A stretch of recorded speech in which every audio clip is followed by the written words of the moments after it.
if you are not extending these Jana Aushadhi Kendras of 120 square feet, the state government is not acting in public interest. State is not interested in the welfare of the public. You are only interested in dislodging somebody who is doing welfare of the public. Because it is Pradhana Mantri's great respect. Madam, great respect.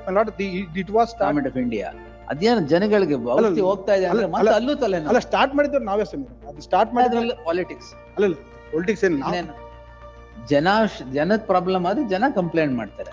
ಅಲ್ಲ ಆಸ್ಪತ್ರೆಗಳು problem ಆಗ್ತದೆ, ಡಾಕ್ಟರ್ಗಳು ಅಂತ ಏನು ಕೇಳಲೇ ಇಲ್ಲ, ಎಲ್ಲ ನೀವೇ ಕೊಡ್ತಾ ಇರೋದು. ಇಲ್ಲ ನಾವ್ ಯಾರು ಕೇಳಿದ್ರು ಸರ್? ನಿಮಗ್ ಬಸ್ ಫ್ರೀ ಕೊಡಿ ಅಂತ ಯಾರು ಕೇಳಿದ್ರು? ಡಿಮಾಂಡ್ ಇತ್ತಾ? ಇರ್ಲಿಲ್ಲ. No, today other government departments are not paid salary. ಅವ್ರೇನ್ ಬದುಕದ್ ಬೇಡವಾ? ಯಾಕಂದ್ರೆ ಎಲ್ಲ ಇಲ್ಲೋಗಿದೆ ದುಡ್ಡು.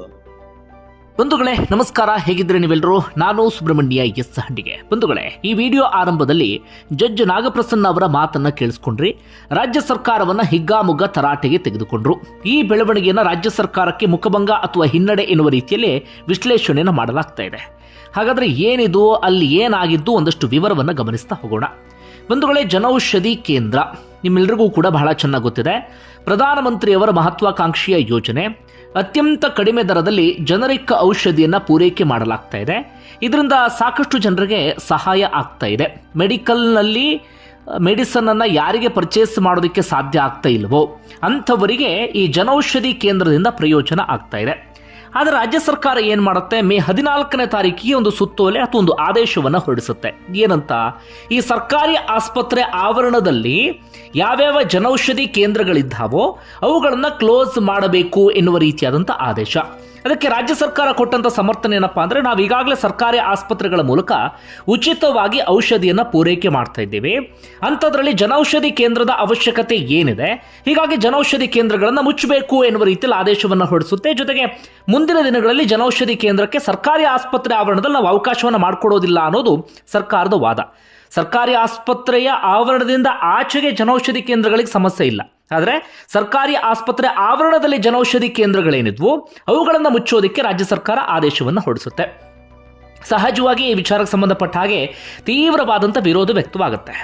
ಆ ಸಂದರ್ಭದಲ್ಲಿ ಒಂದಷ್ಟು ಹೋರಾಟಗಾರರು ಹಾಗೆ ಬಿಜೆಪಿ ನಾಯಕರು ಹೇಳಿದ್ದೇನಪ್ಪ ಅಂದರೆ, ಯಾವ ಕಾರಣಕ್ಕಾಗಿ ಜನೌಷಧಿ ಕೇಂದ್ರಗಳನ್ನು ನೀವು ಮುಚ್ಚಿಸ್ತಾ ಇದ್ದೀರಿ, ಅವುಗಳಿಂದ ನಿಮಗಾಗುವಂತಹ ಸಮಸ್ಯೆ ಏನು, ಸಾರ್ವಜನಿಕರ ಹಿತಾಸಕ್ತಿಗೆ ಜನೌಷಧಿ ಕೇಂದ್ರಗಳಿಂದ ಏನು ಧಕ್ಕೆ ಆಗ್ತಾ ಇದೆ, ಸರ್ಕಾರಿ ಆಸ್ಪತ್ರೆಗಳಲ್ಲಿ ಎಲ್ಲ ಔಷಧಿಯೂ ಕೂಡ ಸಿಗ್ತಾ ಇಲ್ಲ, ಒಂದಷ್ಟು ಔಷಧಿಗಳನ್ನು ಹೊರಗಡೆಯೇ ತೆಗೆದುಕೊಳ್ಳಬೇಕಾದಂಥ ಅನಿವಾರ್ಯ ಪರಿಸ್ಥಿತಿ ಇದೆ, ಅಂಥವರಿಗೆ ಒಂದಷ್ಟು ಔಷಧಿಗಳು ಜನೌಷಧಿ ಕೇಂದ್ರಗಳ ಮೂಲಕ 50% ಡಿಸ್ಕೌಂಟ್ನಲ್ಲೋ, ಒಂದೊಂದು ಔಷಧಿಗಳಂತೂ 90% ಡಿಸ್ಕೌಂಟ್ನಲ್ಲಿ ಸಿಗ್ತಾ ಇದ್ದಾವೆ. ಹೀಗಿರುವಾಗ ನಿಮಗಾದಂಥ ಸಮಸ್ಯೆ ಏನು ಎನ್ನುವ ರೀತಿಯಲ್ಲಿ ಜನ ಪ್ರಶ್ನೆ ಮಾಡ್ತಾರೆ. ಜೊತೆಗೆ ಬಿಜೆಪಿ ನಾಯಕರು ಕೂಡ ಅದೇ ಪ್ರಶ್ನೆಯನ್ನು ಮುಂದಿಡ್ತಾರೆ. ಬಿಜೆಪಿ ನಾಯಕರು ಇನ್ನೂ ಒಂದು ಹೆಜ್ಜೆ ಮುಂದೆ ಹೋಗಿ, ಪ್ರಧಾನಮಂತ್ರಿಯವರ ಮಹತ್ವಾಕಾಂಕ್ಷೆಯ ಯೋಜನೆ ಇದು, ಹಾಗೆ ಜನೌಷಧಿ ಕೇಂದ್ರ ಅಂತಿದ್ದ ಹಾಗೆ ಪ್ರಧಾನಮಂತ್ರಿ ನರೇಂದ್ರ ಮೋದಿ ಅವರು ನೆನಪಾಗ್ತಾರೆ. ಆ ದ್ವೇಷದಿಂದ ಅಥವಾ ಆ ಸಿಟ್ಟಿನಿಂದ ನೀವು ಇದನ್ನು ಮಾಡೋದಕ್ಕೆ ಹೊರಟಿದ್ದೀರಿ ಎನ್ನುವ ರೀತಿಯಲ್ಲೂ ಕೂಡ ತರಾಟೆಗೆ ತೆಗೆದುಕೊಳ್ತಾರೆ. ಆದರೆ ಕಾಂಗ್ರೆಸ್ ನಾಯಕರು ಈ ವಿಚಾರವನ್ನು ಬೇರೆ ಬೇರೆ ರೀತಿಯಲ್ಲಿ ಸಮರ್ಥನೆಯನ್ನು ಮಾಡಿಕೊಳ್ತಾನೆ ಇದ್ರು. ನಾವು ಹೊರಗಡೆ ಜನೌಷಧಿ ಕೇಂದ್ರಗಳಿಗೆ ಏನೂ ಹೇಳ್ತಾ ಇಲ್ಲ, ಸರ್ಕಾರಿ ಆಸ್ಪತ್ರೆ ಆವರಣದಲ್ಲಿ ಮಾತ್ರ ಜನೌಷಧಿ ಕೇಂದ್ರ ಬೇಡ ಎನ್ನುವ ರೀತಿಯಲ್ಲಿ ವಾದವನ್ನು ಮಂಡಿಸ್ತಾ ಇದ್ರು. ಈ ವಿಚಾರ ಸಾರ್ವಜನಿಕ ವಲಯದಲ್ಲಿ ಸಾಕಷ್ಟು ಚರ್ಚೆಗೆ ಒಳಪಟ್ಟು ಅಂತಿಮವಾಗಿ ಇದೇನಾಯಿತು, ಕೋರ್ಟ್ ಮೆಟ್ಟಿಲನ್ನು ಹತ್ತಿಬಿಡ್ತು. ರಾಕೇಶ್ ಅನ್ನುವಂಥವರು ಕೋರ್ಟ್ಗೆ ಇದಕ್ಕೆ ಸಂಬಂಧಪಟ್ಟ ಹಾಗೆ ಒಂದು ಅರ್ಜಿಯನ್ನು ಸಲ್ಲಿಸಿರ್ತಾರೆ. ಅಂತಿಮವಾಗಿ ಧಾರವಾಡ ಪೀಠದಲ್ಲಿ ನಾಗಪ್ರಸನ್ನ ಅವರ ಮುಂದೆ ಅರ್ಜಿ ವಿಚಾರಣೆಗೆ ಬರುತ್ತೆ. ಆ ಸಂದರ್ಭದಲ್ಲಿ ಸುದೀರ್ಘವಾದಂಥ ವಾದ ಪ್ರತಿವಾದ ಎಲ್ಲವೂ ಕೂಡ ನಡೆಯುತ್ತೆ. ರಾಜ್ಯ ಸರ್ಕಾರ ತನ್ನದೇ ಆದಂಥ ರೀತಿಯಲ್ಲಿ ಸಮರ್ಥನೆಯನ್ನು ಮಾಡಿಕೊಳ್ಳುತ್ತೆ.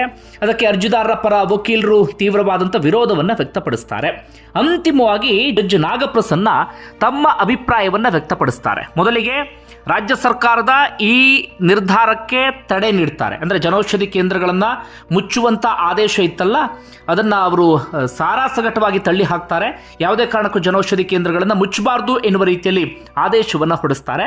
ಅದಾದ ಬಳಿಕ ಅವರು ಆಡಿದಂಥ ಮಾತು ಇದೀಗ ಗಮನ ಸೆಳೆತಾ ಇದೆ. ಅದು ಸಾಕಷ್ಟು ವೈರಲ್ ಆಗ್ತಾ ಇದೆ, ಚರ್ಚೆಗೂ ಕೂಡ ಒಳಪಟ್ಟಿದೆ. ಅವ್ರು ಹೇಳ್ತಾ ಹೋಗ್ತಾರೆ, ಕೇಂದ್ರ ಸರ್ಕಾರವು ಜನರ ಕಲ್ಯಾಣಕ್ಕಾಗಿಯೇ ಅಲ್ಲವೇ ಜನೌಷಧಿ ಯೋಜನೆಯನ್ನು ಜಾರಿಗೆ ತಂದಿರುವುದು. ಜನೌಷಧಿ ಕೇಂದ್ರಗಳನ್ನು ತೆರವುಗೊಳಿಸಬೇಕು ಅಂತ ಯಾರಾದರೂ ನಿಮಗೆ ದೂರು ಕೊಟ್ಟಿದ್ದಾರಾ? ಇಲ್ವಲ್ಲ. ಹಾಗೆಯೇ ಬಸ್ನಲ್ಲಿ ಮಹಿಳೆಯರಿಗೆ ಉಚಿತ ಪ್ರಯಾಣಕ್ಕೆ ಅವಕಾಶ ಕೊಡಿ ಅಂತ ಯಾರಾದರೂ ಕೇಳಿದ್ರಾ? ಇಲ್ವಲ್ಲ. ಕ್ಯಾನ್ಸರ್ನಂತಹ ಔಷಧಿಗಳು ದುಬಾರಿ ಅಂತ ಅಲ್ವೇ ಅವುಗಳಿಗೆ ಸಬ್ಸಿಡಿ ನೀಡಲಾಗ್ತಿದೆ? ಇವೆಲ್ಲ ಜನಕಲ್ಯಾಣ ಕಾರ್ಯಕ್ರಮ. ಅದನ್ನು ರಾಜ್ಯನೇ ಮಾಡಲಿ, ಕೇಂದ್ರವೇ ಮಾಡಲಿ, ಅದರಲ್ಲಿ ಸಣ್ಣತನವನ್ನು ತೋರಿಸಬಾರ್ದು. ನೀವು ವಾಸ್ತವದಲ್ಲಿ ಶಿಕ್ಷಣ, ಔಷಧಗಳನ್ನು ಉಚಿತವಾಗಿ ನೀಡಬೇಕಿತ್ತು. ಅದು ಬಿಟ್ಟು ಬಸ್ ಫ್ರೀ, ಅದು ಫ್ರೀ, ಇದು ಫ್ರೀ ಅಂತ ಎಲ್ಲವನ್ನೂ ಫ್ರೀ ಮಾಡುವಂಥ ಯೋಚನೆಯಲ್ಲಿ ಇದ್ದೀರಿ. ಈಗ ಈ ಜನೌಷಧಿ ಕೇಂದ್ರಗಳಿಗೆ ಸಂಬಂಧಪಟ್ಟಾಗ ಮಾತಾಡ್ತಾ ಇದ್ದೀರಿ. ಸರ್ಕಾರಿ ಆಸ್ಪತ್ರೆಗಳಲ್ಲಿನ ಜನೌಷಧಿ ಕೇಂದ್ರಗಳನ್ನು ತೆರವುಗೊಳಿಸೋದ್ರಿಂದ ನೀವು ಸಾಧನೆ ಮಾಡೋದಾದ್ರೂ ಏನಿದೆ? ಪ್ರಧಾನಿಯವರ ಹೆಸರಲ್ಲಿ ಜನೌಷಧಿ ಯೋಜನೆ ಇದೆ ಎಂಬ ಏಕೈಕ ಕಾರಣಕ್ಕಾಗಿ ಅವುಗಳನ್ನು ರಾಜ್ಯದಲ್ಲಿರುವ ಸರ್ಕಾರಿ ಆಸ್ಪತ್ರೆಗಳ ಆವರಣದಿಂದ ಎತ್ತಂಗಡಿ ಮಾಡಿಸ್ತಾ ಇದ್ದೀರಾ? ಇದು ಎಷ್ಟರ ಮಟ್ಟಿಗೆ ಸರಿ ಎನ್ನುವ ರೀತಿಯಲ್ಲಿ ನಾಗಪ್ರಸನ್ನ ಅವರು ತರಾಟೆಗೆ ತೆಗೆದುಕೊಳ್ತಾರೆ. ಹಾಗೆ ಬಡವರಿಗೆ ಕಡಿಮೆ ದರದಲ್ಲಿ ಔಷಧಿಯನ್ನು ವಿತರಿಸಿದ್ರೆ ನಿಮ್ಗಾಗುವಂಥ ಸಮಸ್ಯೆ ಏನು? ಎಲ್ಲದರಲ್ಲೂ ರಾಜಕಾರಣವನ್ನು ಮಾಡೋದಕ್ಕೆ ಹೋಗಬೇಡಿ. ನೀವು ಇಂತಹ ಯೋಜನೆಗಳಿಗೆ ಅಥವಾ ಜನಕಲ್ಯಾಣ ಯೋಜನೆಗಳಿಗೆ ತಡೆ ನೀಡ್ತೀರಿ ಅಂತಾದರೆ ನೀವು ಜನರ ವಿರುದ್ಧವಾಗಿದ್ದೀರಿ ಅಂತಲೇ ಅರ್ಥ, ಅಥವಾ ಜನರ ವಿರುದ್ಧವಾಗಿ ಯೋಚನೆ ಮಾಡ್ತಿದ್ದೀರಿ ಅಂತ ಅರ್ಥ. ಜನೌಷಧಿ ಕೇಂದ್ರಕ್ಕೆ ಎಷ್ಟು ಜಾಗ ಬೇಕು? ಸರ್ಕಾರಿ ಜಾಗ, ಒಂದು ಸಣ್ಣ ಜಾಗವನ್ನು ಕೊಡ್ತಾ ಇದ್ದೀರಿ. ಆ ಜಾಗವನ್ನು ಕೂಡ ಕಿತ್ಕೊಳ್ತೀರಿ ಅಂತ ಹೊರಟ್ರೆ ಎಷ್ಟರ ಮಟ್ಟಿಗೆ ಸರಿ? ನೀವು ಸರ್ಕಾರಿ ಜಾಗಗಳನ್ನು ಬೇರೆ ಬೇರೆ ಕಡೆಗಳಲ್ಲಿ ಲೀಸಿಗೆ ಕೊಟ್ಕೊಂಡಿದ್ದೀರಿ, ಬೇಕಾದಷ್ಟು ಜಾಗವನ್ನು. ಅದಕ್ಕೆ ಸರ್ಕಾರಕ್ಕೆ ಸರಿಯಾದ ರೀತಿಯಲ್ಲಿ ಹಣ ಬರ್ತಾ ಇದೆಯಾ? ಇಲ್ಲ. ಅದಕ್ಕೆ ಸಂಬಂಧಪಟ್ಟಾಗ ನೀವು ತಲೆ ಕೆಡಿಸ್ಕೊಳ್ಳೋದಿಲ್ಲ. ಅದರಲ್ಲಿ ಯಾವುದೋ ಜನಕಲ್ಯಾಣ ಯೋಜನೆಯನ್ನು ಮಾಡಿದ್ದಾರೆ ಅಂದು ಮಾತ್ರಕ್ಕೆ ಅದರಲ್ಲಿ ಮೂಗು ತೋರ್ಸೋಕೆ ಹೋಗ್ತೀರಿ, ಅದಕ್ಕೆ ಸಂಬಂಧಪಟ್ಟಾಗ ತಲೆ ಕೆಡಿಸ್ಕೊಳ್ತೀರಿ. ಇದು ಎಷ್ಟರ ಮಟ್ಟಿಗೆ ಸರಿ ಅಂತೇಳಿ ತರಾಟೆಗೆ ತೆಗೆದುಕೊಳ್ತಾರೆ. ಅಷ್ಟು ಮಾತ್ರ ಅಲ್ಲ, ನಾನು ಯಾವುದೇ ಕಾರಣಕ್ಕೂ ಇಂಥದಕ್ಕೆ ಅವಕಾಶವನ್ನು ಮಾಡಿಕೊಡೋದಿಲ್ಲ, ಈ ಆದೇಶವನ್ನು ರದ್ದುಗೊಳಿಸ್ತಿದ್ದೀನಿ ಎನ್ನುವ ರೀತಿಯಲ್ಲಿ ನಾಗಪ್ರಸನ್ನ ಅವರು ಹೇಳ್ತಾರೆ. ಇದೊಂದು ರೀತಿಯಲ್ಲಿ ರಾಜ್ಯ ಸರ್ಕಾರಕ್ಕೆ ಮುಖಭಂಗ ಅಲ್ಲದೆ ಮತ್ತಿನ್ನೇನೂ ಕೂಡ ಅಲ್ಲ. ಯಾಕಂದರೆ ರಾಜ್ಯದಲ್ಲಿ ನೂರಾರು ಸಮಸ್ಯೆಗಳಿದ್ದಾವೆ. ಯೋಚನೆ ಮಾಡಬೇಕಾಗಿದ್ದು, ತಲೆ ಕೆಡಿಸ್ಕೊಳ್ಬೇಕಾಗಿದ್ದು ಬೇಕಾದಷ್ಟು ಇದ್ದಾವೆ. ಆದರೆ ಇಂತಹ ವಿಚಾರಗಳಲ್ಲಿ ಮೂಗು ತೋರ್ಸೋಕೆ ಹೋಗೋದು, ಇಂತಹ ವಿಚಾರದಲ್ಲಿ ರಾಜಕಾರಣವನ್ನು ಮಾಡೋದಕ್ಕೆ ಹೋಗೋದು, ಇನ್ನೇನೋ ಹಠ ಸಾಧಿಸೋಕೆ ಹೋಗೋದು, ದ್ವೇಷ ಸಾಧಿಸೋಕೆ ಹೋಗೋದು ಇದೆಯಲ್ಲ, ಇದು ಯಾವುದೇ ಕಾರಣಕ್ಕೂ ಸರಿ ಅಲ್ವೇ ಅಲ್ಲ. ಈ ಜನೌಷಧ ಕೇಂದ್ರದಲ್ಲಿ ಏನಾದರೂ ಸರಿಯಾದಂಥ ಮೆಡಿಸಿನ್ ಪೂರೈಕೆ ಆಗದೇ ಇದ್ದರೆ, ಅಲ್ಲಿ ಕಳಪೆ ಮೆಡಿಸಿನ್ ಪೂರೈಕೆ ಆಗ್ತಾ ಇತ್ತು ಅಂತಾದರೆ, ಅಥವಾ ಬೇಕಾಬಿಟ್ಟಿ ಹಣವನ್ನು ಕಿತ್ಕೊಳ್ತಾ ಇದ್ದಾರೆ ಅಂತಾದರೆ, ಜನರ ಹಿತಾಸಕ್ತಿಗೆ ಧಕ್ಕೆ ಆಗ್ತಿದೆ ಅಂತಾದರೆ ಜನೌಷಧಿ ಕೇಂದ್ರದ ಮೇಲೆ ಕಣ್ಣು ಹಾಕೋದು ಓಕೆ, ಅಥವಾ ಜನೌಷಧಿ ಕೇಂದ್ರಗಳನ್ನು ತೆರವುಗೊಳಿಸೋದು ಓಕೆ. ಏನೋ ಸಮಸ್ಯೆ ಆಗದಿರುವಂಥ ಸಂದರ್ಭದಲ್ಲಿ ರಾಜ್ಯ ಸರ್ಕಾರಕ್ಕೆ ಆಗುವಂಥ ಸಮಸ್ಯೆ ಆದರೂ ಏನು? ಸಮಸ್ಯೆ ಇಷ್ಟೇ.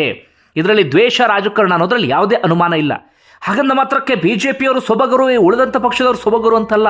ಕೇಂದ್ರ ಸರ್ಕಾರವು ರಾಜ್ಯದ ಮೇಲೆ ಬೇರೆ ಬೇರೆ ವಿಚಾರದಲ್ಲಿ ಸೇಡು ತೀರಿಸ್ಕೊಳಕ್ಕೆ ಹೋಗುತ್ತೆ, ರಾಜ್ಯ ಸರ್ಕಾರ ಕೇಂದ್ರದ ಮೇಲೆ ಇಂಥ ವಿಚಾರಗಳಲ್ಲಿ ಸೇಡು ತೀರಿಸ್ಕೊಳಕ್ಕೆ ಹೋಗುತ್ತೆ. ಇದರಿಂದ ಸಮಸ್ಯೆ ಆಗೋದು ಜನರಿಗೆ ಅಲ್ಲದೆ ಮತ್ತು ಯಾರಿಗೂ ಕೂಡ ಅಲ್ಲ. ಎಂತೆಂಥ ಸಣ್ಣತನ ನೋಡಿ. ಜನೌಷಧಿ ಕೇಂದ್ರವನ್ನು ಮುಚ್ಚೋದಕ್ಕೆ ಹೋಗ್ತಾರೆ ಅಂದರೆ ಏನು ಹೇಳಬೇಕು? ಎಲ್ಲ ಔಷಧಿಗಳು ಸರ್ಕಾರಿ ಆಸ್ಪತ್ರೆಯಲ್ಲಿ ಸಿಗ್ತಾ ಇಲ್ಲ. ಬಹುತೇಕ ಮೆಡಿಕಲ್ಗಳಿಗೆ ಬರ್ಕೊಡ್ತಾರೆ, ಹೊರಗಡೆ ಮೆಡಿಕಲ್ಗಳಿಗೆ. ಜನ ಒಳ್ಳೆ ಜನೌಷಧಿ ಕೇಂದ್ರ ಇದ್ದಾಗ ಮೆಡಿಕಲ್ಗೆ ಹೋಗೋದು ಬಿಟ್ಟು ಜನೌಷಧಿ ಕೇಂದ್ರದಲ್ಲಿ ಪರ್ಚೇಸ್ ಮಾಡ್ತಾರೆ. ಜನೌಷಧಿ ಕೇಂದ್ರದಲ್ಲಿ ಎಲ್ಲವೂ ಸಿಗ್ತವೆ ಅಂತಲ್ಲ, ಆದರೆ ಒಂದಷ್ಟು ಮೆಡಿಸನ್ನು ಡಿಸ್ಕೌಂಟ್ನಲ್ಲಿ ಸಿಗ್ತಾ ಇದ್ದಾವೆ. ಅಂಥದ್ರಲ್ಲಿ ಈ ರಾಜ್ಯ ಸರ್ಕಾರ ಈ ರೀತಿಯಾಗಿ ಮೂಗು ತೋರಿಸುತ್ತೆ ಅಂದರೆ ಏನು ಹೇಳಬೇಕು ಗೊತ್ತಾಗ್ತಾ ಇಲ್ಲ. ಅಂದರೆ ರಾಜ್ಯ ಸರ್ಕಾರದ ಉದ್ದೇಶ ಸರ್ಕಾರಿ ಆಸ್ಪತ್ರೆಯಲ್ಲಿ ಸಿಕ್ಕಿಲ್ಲ ಅಂದಾಗ ನೇರವಾಗಿ ಖಾಸಗಿ ಮೆಡಿಕಲ್ಗಳಿಗೆ ಹೋಗಿ ಪರ್ಚೇಸ್ ಮಾಡಲಿ ಅಂತ ಇದೆಯೋ ಏನೋ ಗೊತ್ತಾಗ್ತಾ ಇಲ್ಲ. ಏನೋ ಕಮಿಷನ್ ಸಿಗುತ್ತೆ ಅನ್ನೋ ಉದ್ದೇಶಕ್ಕೋ ಅಥವಾ ಇನ್ನೊಂದು ಯಾವುದೋ ಕಾರಣಕ್ಕಾಗಿ ಗೊತ್ತಾಗ್ತಾ ಇಲ್ಲ. ಇದು ಆಗಿರುವಂಥ ಬೆಳವಣಿಗೆ. ನಿಜವಾಗ್ಲೂ ರಾಜ್ಯ ಸರ್ಕಾರ ಎಲ್ಲಿ ತಲೆ ಕೆಡಿಸ್ಕೊಳ್ಬೇಕಿತ್ತು ಅಂದರೆ, ಸರ್ಕಾರಿ ಆಸ್ಪತ್ರೆಗಳನ್ನು ಇನ್ನಷ್ಟು ಮೇಲ್ದರ್ಜೆಗೇರಿಸುವಂಥ ವಿಚಾರದಲ್ಲಿ, ಸರ್ಕಾರಿ ಆಸ್ಪತ್ರೆಗಳಲ್ಲಿ ಸರಿಯಾಗಿ ಟ್ರೀಟ್ಮೆಂಟ್ ಸಿಗುವಂಥ ವಿಚಾರದಲ್ಲಿ, ಅಥವಾ ಸರ್ಕಾರಿ ಆಸ್ಪತ್ರೆಗಳ ಕ್ವಾಲಿಟಿಯನ್ನು ಇನ್ನಷ್ಟು ಹೆಚ್ಚಿಸುವಂಥ ವಿಚಾರದಲ್ಲಿ ತಲೆ ಕೆಡಿಸ್ಕೊಳ್ಬೇಕಾಗಿತ್ತು. ಆದರೆ ಅದ್ಯಾವುದಕ್ಕೂ ತಲೆ ಕೆಡಿಸ್ಕೊಳ್ಳೋದಿಲ್ಲ. ನಿಂತ ವಿಚಾರಕ್ಕೆ ಹೋಗಿ ಮೂಗು ತೋರಿಸುತ್ತೆ. ಬಂಧುಗಳೇ, ಇದು ರಾಜ್ಯ ಸರ್ಕಾರಕ್ಕೆ ಆದಂಥ ಹಿನ್ನಡೆ. ನಿಮ್ಗೆ ಏನಿಸ್ತದೆ ಅದನ್ನು ಕಮೆಂಟ್ ಬಾಕ್ಸಲ್ಲಿ ಮೆನ್ಷನ್ ಮಾಡಿ. ಧನ್ಯವಾದ ವಿಡಿಯೋ ನೋಡಿದ್ದಕ್ಕಾಗಿ.